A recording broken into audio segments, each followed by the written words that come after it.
History is, to me, the identity of a person, of a community, and the people that live there. If you don't have knowledge of your history and understand your history, I don't think you really know who you are or where you came from.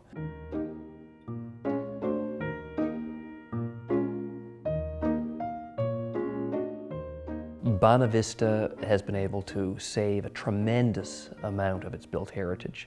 Outside of St. John's, on the island, there's no community that comes close to the number of provincially designated properties that we have here in this community, and just the sheer volume of structures that date before Newfoundland's confederation with Canada.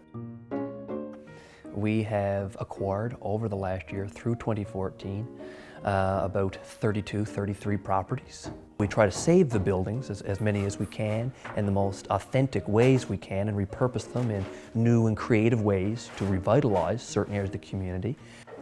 I've hired a number of heritage carpenters, highly trained heritage carpenters that have worked in this area for years. In some of these properties now, we're already working on a lot of research. We work with the town archivist, and we're in the process of creating a portfolio, a binder on every property, telling the history of when it was built, who built it, their occupation, why they built it, and perhaps where the families are now.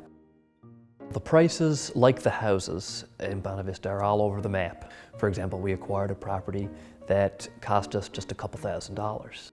And then on the other end of the scale, I mean, we have properties we've purchased for $95,000, $150,000, $200,000.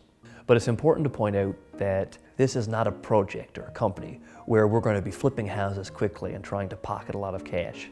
We wouldn't be in Bonavista and trying to do heritage restoration with historic documentation surrounding these properties if we were here to just make a lot of money quickly. When working with older buildings, especially buildings that have been vacant for an extended period, you're bound to find neat stuff. Pieces of newspapers from the late 1800s, early 1900s that will frame, old oil lamps, all sorts of things. Bayonets from World War I found in a wall.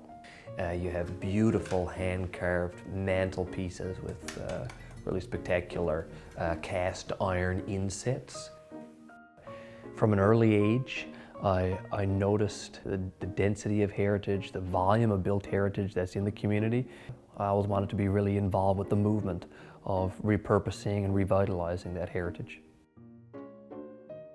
My wife often suggests buying me a Model T so that I can drive around town in an appropriate vehicle for me and live in my Victorian home in the time in which I should have been born.